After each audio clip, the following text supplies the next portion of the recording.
le projet EpiFit s'intègre dans un plan gouvernemental beaucoup plus large qui s'appelle Ecophyto 2018, dont l'objectif est de réduire et d'améliorer l'utilisation des produits phytopharmaceutiques.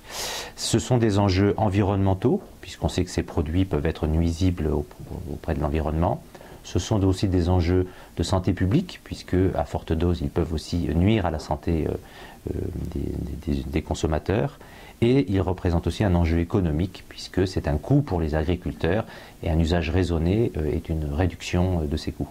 EpiFit est l'une des actions du plan Ecophyto 2018, l'objectif étant de mutualiser au niveau France entière l'ensemble des données d'observation des organismes et des maladies des végétaux. Pour ce faire, un réseau d'observation a été mis en place en partenariat avec des professionnels, des organismes professionnels, et à ce jour, ce sont plus de 13 000 parcelles qui sont observées par plus de 3 000 observateurs de terrain, et qui aboutissent, qui permettent l'édition, depuis le début, c'est-à-dire depuis l'année 2012, de plus de 8 000 bulletins de santé des végétaux. Le bulletin de santé du végétal, c'est un document qui, pour chaque région et pour chaque filière culturale, va toutes les semaines publier l'état sanitaire de la région pour permettre aux agriculteurs de savoir quel usage ils auront à faire des pesticides. Pour mutualiser ces observations, nous avions besoin d'une base de données nationale.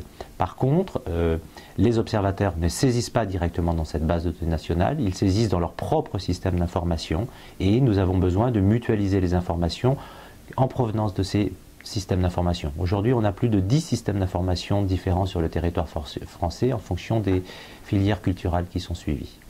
D'où une exigence d'interopérabilité.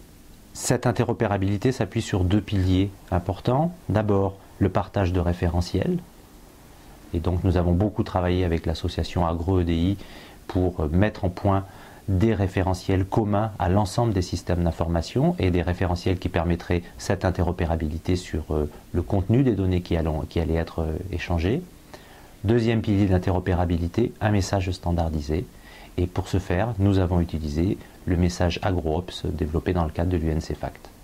Une des deuxièmes raisons qui nous ont conduit à utiliser le message UNCFACT, c'est l'interopérabilité avec les bases européennes et aussi les bases internationales.